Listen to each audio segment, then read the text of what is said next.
And while typically when you watch these videos, what you see is one project from beginning to end, truth is we're doing multiple things almost every day around here. And today, for instance, while I'm busy trying to get this boom truck bed all ready to be masked up and do all the initial steps like mask up the trailer that it came on, all of that sort of stuff, we're also undertaking another task. This is a pallet of topsoil, of planting soil, that we picked up last year. We just bought a whole pallet of it, and we used about half of it for our seedlings, all of our initial seedlings. And then when we transplanted them to the very first pots, maybe even the second pots, they take a little bit of soil. And so we use this new soil for that. And we used about half of it, maybe a hair more than half of it last year. Now this year, I'm gonna take the rest of this pallet, and they're froze together. They've been out here all winter, and water ran down the center of the pile. But yesterday and the day before were both pretty darn nice, and I'm trying to break these apart from each other without ripping the bags up, load them in this little cart here, and I'm gonna haul them to the greenhouse so we can set them up on the shelves in the greenhouse, so over the next few days they can be warming up, because whether there's sunlight or not during the middle of the day, that greenhouse gets good and warm even on the cold days. So we're hoping to get them thawed out so we can get our seedlings in. We're a couple weeks behind where we were this time last year, so that's another thing we're trying to do today. Here's the greenhouse. See, there's the front of the shop. This is just one of the shop additions. There's another shop addition on the other side that's also got a big shop door on it that we use for storing things like vehicles after they've been painted that the customer hasn't come to get yet. And there's one in there right now. But this shop addition is made out of all upcycled materials, all recycled materials. I tore down a house years ago and used the siding off of it for the siding. Used some of the windows and doors off of it for these, and the other windows and doors all came from other projects. Everything on this shop addition is used, including the tin roof. That metal roof came off of a house that I tore down. So these French doors came off of a house that I tore down, and they were bought used to go on that house. I know, because I'm the one that bought them from a local restore facility. Now here is the greenhouse. I'm going to be putting a pellet stove right in there today. It normally is in there, but we brought it out last year to do some work on it. So I'll be putting that in there later today or tomorrow. These shelves, when I tore down that house, I tore the studs out of the walls, and then we ran all the studs through a table saw to get these 1/4 inch thick slats. Then we put wood sealant on both sides of the slats and then installed them. Bottom shelves, top shelves. There's grow lights up under here on both sides. Right now, everything is just in storage, as you can see. These are from pallets. These are from those 2x4s we ran through the table saw. All of it's had wood sealer on it. Now, some of the basic structure of it is newer lumber, because I just didn't have any used lumber around that I could trust like that. But the rest of it is all used materials in here. All those windows are used. Even those clear panels above us came off of other projects. So this is where I'm going to be stacking up the soil here today, so the sun can come in the window and over the next few days really thaw these bags out, and they can get started with their mini seedlings. We have a good sized garden that we eat from year round. So we take gardening pretty seriously around here. Here's what one of our 2 gardens looks like right now. There's a bunch of those rectangular beds, but most of them are buried in the snow. Here's a couple of our cold beds. We can plant like spinach and stuff like that in even early in the year. All made out of used material. Those are made out of newer landscaping timbers. I bought them in bulk. But down at the end of there's beds that are made from all used materials. And this is just one of our 2 gardens. This is actually the smaller of the 2. Now we've come around side of that garden, and as you can see, there's specialized beds. Those are half of a Peterbilt fender with landscaping timbers. These right here, we have a bunch of them, are full Peterbilt fenders with 8-foot landscaping timbers in between. Nice raised beds up above knee height for people that are getting older and don't want to bend over as much. Because we're in shale here. This is all shale. So we can't just plant in the ground around here. We have to haul the dirt from another place and do a bunch of raised beds. There's my garden spider that I made 3 years ago out of my my very first sandblaster and some trampoline poles. And it kind of has been trying to climb the fence for 3 years now. Hasn't made it yet. Not as big a threat as you'd think, I guess. Here he is from behind. Here's a little better look at those beds. And now here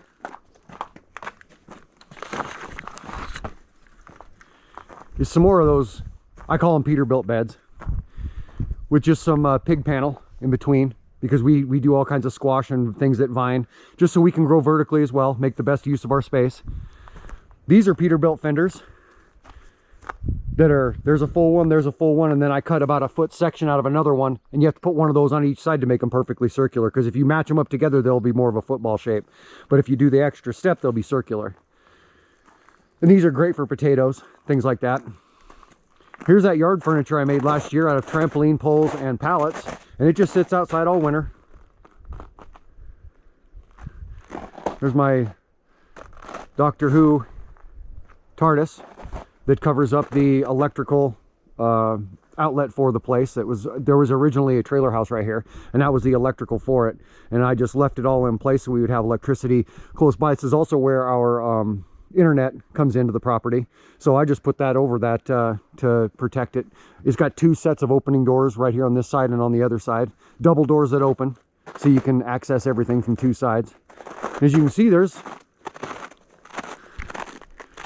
a long row of tires that are beds, and then there's a bunch of these rectangular beds, but they're buried. I don't remember how many there are, 16 or something like that. And this is the Obscura Hortus, or the dark garden. This little sectioned off area we just grow darker colored plants in, just kind of a mini theme. There's 3 Ford cop car wheels that are welded together and have this chain tree coming off of them, made out of old rusty chain, including leaves. This is just pallet wood. This is just garden marker, meant to last for a few years, and it has lasted a few years. Here's a better look at that yard furniture. No sense in trying to store it, it's built to be outdoors. And there's a better look at those 2 cold crop beds. The tops are hinged, they open up, and they're meant to be pinned to the fence so they can stay open all day if we need them to. And here's where the other outdoor furniture I finished is. These are just that furniture you can pick up from anywhere, from big box stores, from everywhere. And I just stripped off that initial covering that rots away and splits within the first few years, and cut up some pallets. And this was years ago. This was like 4 or 5 years ago. And they just sit outside all winter long. They need reconditioned. They need recovered in poly or whatever I'm using every other year. But other than that, they're holding up great. These are 5 years old, maybe even older. And here's that grill that I tore the top off of and repurposed with pallet wood to become an outdoor kind of storage and entertainment center, because this is normally where our fire pit goes. And so that holds all of the accoutrement for that, including some of our outdoor activities like frisbees and stuff like that. I just repainted the bottom and put that top on it, and that sits outside all winter too. And as you can see, they're all holding up pretty darn good. And in here, 10 bags is a pretty good start. That'll in a few days these will be thawed out and they can get their seedlings planted. Yep, surveillance. I'm a trusting guy, but I'm not a fool, and I've got more than one of those. And that's just one of our 2 gardens and how it sits here in the, I would say in the dead of winter, but it's more like the end of winter. Here in a few weeks, it'll be thawed out, and the few weeks after that, we'll have plants in the ground. You know, this is the pellet stove I was talking about. We've had this one for at least 5 years. It's one of our older ones. And the door handle broke on it, so I got a door handle assembly for it. And for whatever reason, the motherboard burned up on it, and it actually burned some of the wiring with it. So I got a new wiring harness, a new motherboard right here. Then I'm going to go ahead and install, and then we'll fire it up and see if it needs anything else, any other blowers or anything else, and then we'll blow it all out and clean it all up and get it put in the greenhouse. And here's that door, and here's this door handle assembly that I'll be installing so we can put it back in use. And here's that wiring harness. It's basically all the wiring for the entire stove that I'll be replacing as well. All right, it's been about maybe 20 minutes. I've got it all replaced. The entire wiring harness, the motherboard. And here's the old one. And what the problem was, as you can see, it caught fire right there. Right there.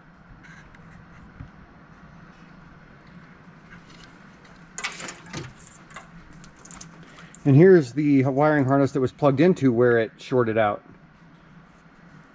You just couldn't leave either one. So I replaced the entire harness and the motherboard, and now I'm going to plug it in and see if it works. So I've got it right out in front of the shop here. As you can see, it's starting. That's how they start. They make quite a bit of smoke at first. That part's working.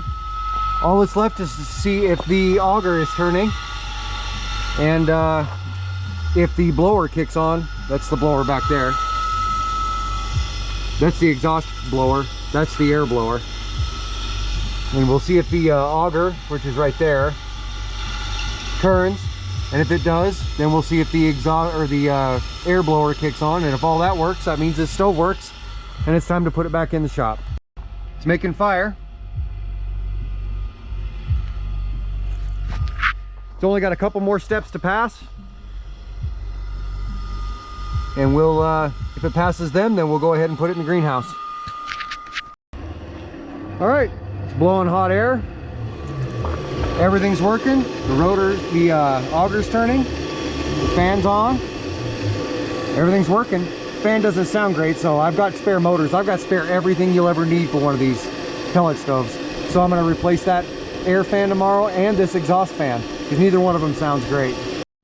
And now that I've got that stove sitting back inside, I'm going to go ahead and replace the exhaust fan, the air fan, and the thermostat control as well. This is the regular air blower, the convection blower, and this is the exhaust fan, and this is the thermostat control. I'm going to go ahead and replace all three of these. Neither one of these sounded that great, and I don't want to have to mess with this once I get that stuff back in that corner, and I keep spares of all this stuff around, multiples in fact, so I'll be replacing those before I put that pellet stove in the greenhouse. All right, I've got my exhaust fan, my convection blower, and my thermostat all swapped out. Now I'm going to put the side panels on and get ready to put this in the greenhouse. All right, so it's been a little over a week since the last time this camera was in the greenhouse. We'll go in there here in just a minute and take a look and see how that's coming. And as you can see outside here, it's still snowing. It snowed 3 or 4 times since the last time that I had the camera pointed at the greenhouse. And we'll go inside and see how that's coming along. All right. Nice and warm in here. Pellet stove has been nice and quiet and working perfectly. As you can see, we've got some stuff coming up. Little sprouts here and there.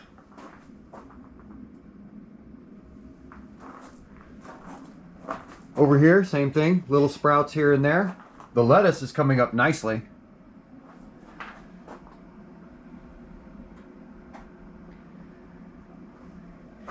So we'll be eating some garden fresh lettuce before too long. In that mechanics bed that we were working on, that boom truck bed we were working on, left here yesterday. And we don't have another project showing up until tomorrow. So in this spare day I have, I've got a few chores I need to do. The first one is this. This forklift not only has a bald tire on it, but this tube sits and leaks. So about after 3 or 4 days, this tire's flat again. This tire over here is in okay shape, but I'm gonna go ahead and swap it out anyway. Put all brand new tubes, and then those heavy rubber liners that go between the rim and the tube to keep the tube from suffering any damage, I'm gonna replace those, and I'm gonna replace the tires with these. Good traction on these guys, brand new tubes, brand new rubber liners. I'm gonna put both of these on this forklift here today. I got one of them swapped out. That's about as big a tire as you could ever put on here. I mean, the clearance is just barely. Good traction though, so they should work out pretty good. All right, got the other side done. These literally could not be any bigger than they are. Not even a 1/4 inch bigger. I'm pretty happy with it though. That's about all I need to do to this forklift for a while.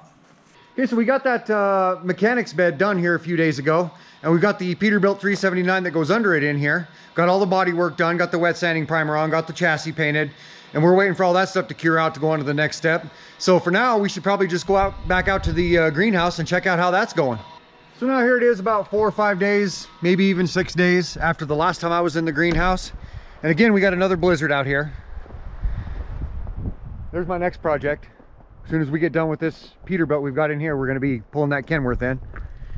And we're gonna go ahead and get in the greenhouse and check that out again. Ah, nice and warm in here. And all of our lettuces are coming up really well.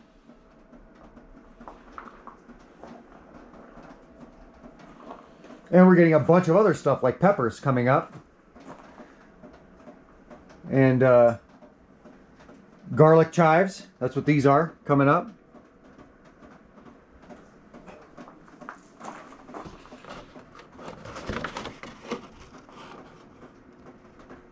We got an eggplant and peppers and all sorts of stuff coming up. Shallots.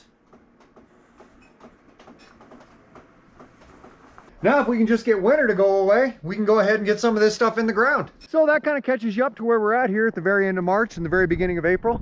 And if you like what you see here, you should hit the like button. That's going to help grow this channel. And if you like this sort of video, or gardening videos, or truck painting, or car painting, or carpentry, or art, or any of the things we do around here, you should just probably go ahead and subscribe, because, you know, we always got something going on. We'll see you guys around. So if you ever get a hole in the end of your shop air hose and you run about a 1/2 inch hose, that's what I typically run. What you do, if you use these a lot, what you'll be doing one day is you'll be standing along and all of a sudden you'll just feel air coming out of it. You'll hear air coming out of it. It might even form a blister on the side that gets big and big and big, and then all of a sudden the little blister just pops because it's just the outer skin. And then it just sits and hisses because the inner skin didn't give. It's just that weaker outer skin. And then it'll just sit and hiss, and that'll get worse and worse and eventually just blow out. And if you're the kind of person that leaves your compressor on all night long, all day and night, you could have a problem. So what you do when you hear that hissing and you don't want to go buy another air hose is you take some household items, household repair items, and I'll show you what they are, and you can repair it yourself in about 2 minutes. First thing we have is this PEX, for your plumbing, it's PEX tubing, that plastic tubing that goes under your house. I have a 1/2 inch coupler for it, and then I have the application tool. And you can get these about anywhere that you can get these. You run it in, you put this little nub in here, and close it down on there. Now it won't open or close. You're free. You can just do whatever you want with it. Then you take this, any old tool, and I don't cut it right where it was split. I cut down a little ways because you can see it's right where it was split. It's pretty worn, right there. So we're gonna go down a little ways. I usually go about 4 inches. Try and get it straight across. Cut it off. Then you take your whatever, your die grinder, your hand saw, your hacksaw, whatever you do, and you cut the old one off. Because I've been doing this for a while, so this is going to be part of your procedure if you begin doing this, is one time your hose is going to give beneath your previous repair. And you take this and you cut that little band. You just cut right across the band right there. Just like that. All the way through the band, but not into your fitting. As soon as it hits the rubber, stop. Then you put a screwdriver in that slot and bend that out. You should be wearing work gloves while you do this because that's going to be razor sharp. Once you pry that off, you cut this with a razor blade. And once you have that done, you just split it out of there. This kind of fitting, you might have to look up, but you can probably get it at any hardware store because it's not, this fitting and this fitting are separate. This is just the fitting that goes with whatever air tip you're running, whatever coupler system you're running. But this one is just a 1/2 inch pipe fitting, and then it just slips into the hose and hangs onto the hose when you do. And it's meant to have hose clamps on it. But I don't like hose clamps on there because they're cumbersome and they don't always seal it off. Not with the kind of pressure we're running, it doesn't always seal it off. It pinches it in a weird way and lets air through. Now that we've done that, we're going to take this and slip it on here first. Like so. Back out of the way. Then we'll take this and put it down in here. Like so. Then we'll take this and work it back out to where it's, between 1/8 and 1/4 from the end, something like that. Then you will pinch these all the way. You have to, because they won't release unless you do go all the way. Then they'll release, this comes out. It's not as intrusive as a hose clamp, and it holds way better. I've never had one of these come loose. But if you're not running a 1/2 inch hose, if you're running one way smaller, this isn't gonna work. You have to have compatible equipment here. But, and don't go trying to sue me if this all blows up in your face, because this is just what I do and it's worked for me for years. You don't wanna try it, don't try it.